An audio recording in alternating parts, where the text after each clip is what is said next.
In the summer of 1941, the German war machine seemed unstoppable. Operation Barbarossa was underway, and Berlin felt invincible. Hermann Göring boasted that no enemy bomb would ever fall on the Reich's capital, a claim that reflected Germany's confidence in its air superiority. For Berliners, the war was distant, a string of victories on the radio. That illusion shattered on August 7, 1941, when Soviet bombers appeared over Berlin. The raid caused little physical damage, but its psychological impact was immense. Air raid sirens wailed, anti-aircraft guns thundered, and for the first time, the war came home to Nazi Germany. The Soviets, despite their losses, proved they could strike back. These raids, though small, were a powerful symbol of defiance for the Soviet people and a morale boost amid constant retreat. Stalin seized the moment, celebrating the pilots as heroes and sending a clear message: the fight was far from over. For Hitler and his leadership, the raids were a humiliating blow, undermining the myth of German invincibility. The attacks forced the German high command to confront the reality that the Soviet Union was far from defeated. As the Wehrmacht pushed deeper into Russia, the question of how to deliver a decisive blow became urgent. The Berlin raids were a warning. The road ahead would be far more difficult than anyone in Berlin had imagined. By August 1941, the German army faced a critical choice. Army Group Center was within striking distance of Moscow, the heart of the Soviet Union. Most German generals believed capturing Moscow would cripple Soviet command and morale. But to the south, a massive Soviet force threatened the German flank near Kiev. Driving straight for Moscow risked leaving this force intact, exposing the Germans to a devastating counterattack. The high command was split. Some urged a direct assault on Moscow, others argued for securing Ukraine first. The Moscow First Camp, led by Halder and von Bock, wanted to concentrate all forces for a knockout blow. Hitler, however, saw Ukraine's resources and the destruction of Soviet armies near Kiev as the real key to victory. He believed seizing Ukraine would secure the southern flank and deliver a crippling blow to the Red Army. The debate set the stage for one of the most consequential decisions of the war. Would Germany strike at the Soviet heart or turn south for a battle of annihilation? The strategic debate reached its peak at Hitler's Wolf's Lair in August 1941. The generals trained in operational warfare insisted on focusing all efforts on Moscow. They argued that a swift capture of the Soviet capital would end the war, just as Paris had in 1940. Hitler disagreed. He prioritized Ukraine's resources and the destruction of Soviet armies over the symbolic value of Moscow. He believed the war's outcome depended on securing food, industry, and eliminating threats to his flanks. General Guderian, leading Panzer Group II, pleaded for a direct attack on Moscow, warning that delay would doom the campaign. Hitler was unmoved, insisting his generals didn't grasp the economic realities of war. He saw the Kiev pocket as an opportunity for a decisive victory and a secure southern front. The clash was more than a disagreement over strategy. It was a fundamental conflict between military logic and Hitler's ideological vision. In the end, Hitler's will prevailed. The fate of the Eastern Front would be decided not by military consensus, but by the Führer's personal conviction. The consequences would soon become clear. On August 21, 1941, Hitler issued Führer Directive No. 34. The advance on Moscow was halted. Guderian's Panzer Group II and the Second Army were ordered south to encircle Soviet forces near Kyiv.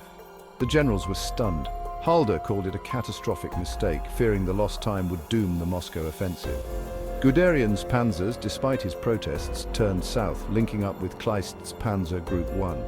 Stalin, refusing to allow a retreat, sealed the fate of the Soviet southwestern front. By mid-September, the German pincers met at Lochwitz, trapping 5 Soviet armies. Kyiv fell on September 19th. The encirclement was the largest in history, a tactical masterpiece for the Wehrmacht. But the victory came at a hidden cost. The time lost in Ukraine would haunt the Germans as winter approached. The Battle of Kyiv was a staggering German victory. Over 650,000 Soviet soldiers were trapped and captured or killed. The Red Army lost nearly 900 tanks and 3,000 artillery pieces. The southwestern front was destroyed. German coordination between armor, infantry and air power was flawless. For the Wehrmacht, it felt like the decisive blow of the campaign. But the operation consumed the most precious resource, time. The southern diversion took over a month during the best weather for tank warfare. Guderian's panzers had to be refitted and redeployed north for the Moscow offensive. By the time Operation Typhoon began in October, the autumn rains had started. The window for a swift victory was closing. The cost of Kiev was about to become clear. The victory at Kiev was Pyrrhic, a win that cost Germany dearly. The lost month allowed the Soviets to reinforce and fortify Moscow. Fresh Siberian divisions arrived, and civilians built vast defensive belts around the capital. When the Germans finally launched Operation Typhoon, they faced a determined, well-prepared enemy. The long redeployment south and back north wore down German tanks and trucks. Supply lines were stretched thin, and much of the armoured strength was lost to breakdowns. As the advance on Moscow began, autumn rains turned roads to mud, bogging down the offensive. Then winter struck early and hard. The Germans were unprepared, lacking winter gear, their equipment froze, and soldiers suffered terribly. The time lost at Kiev meant the final push for Moscow happened in mud and ice, not summer sun. The Blitzkrieg's momentum was gone. The price of Kiev was paid in blood and lost opportunity. Historians still debate Hitler's Kiev decision. Many argue it was the war's greatest blunder. Moscow was the true target, and its capture could have ended the campaign. They say the threat from Ukraine was manageable, and the delay gave Stalin time to save Moscow. Had the Germans struck in August, they might have taken the city before winter and before Soviet reinforcements arrived. Others argue Hitler's decision was understandable.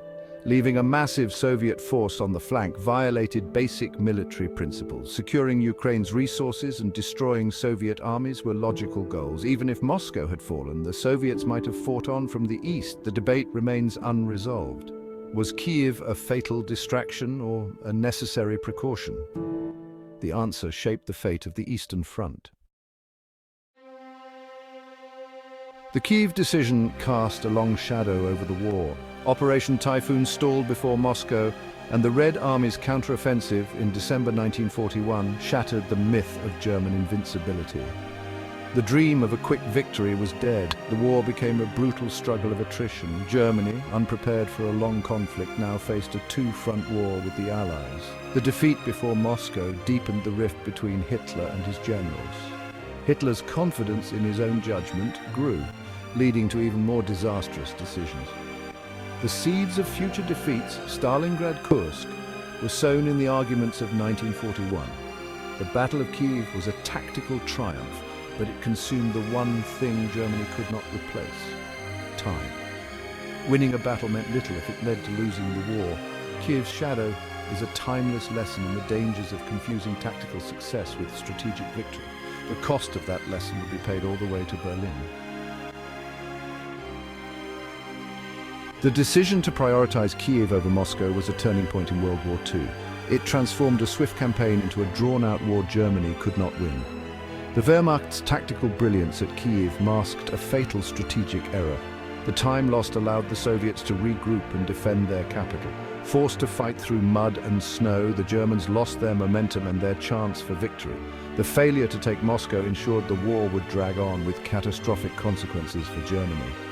The Kiev operation is a case study in the dangers of letting political goals override military strategy. Hitler underestimated Soviet resilience and the scale of the conflict he had unleashed. After Kiev, the initiative slipped from Germany's grasp. The spectacular victory was a mirage, hiding the dead end ahead. The high watermark of Blitzkrieg was reached and then receded. The gamble for Kiev, won on the battlefield, was lost in the sweep of history.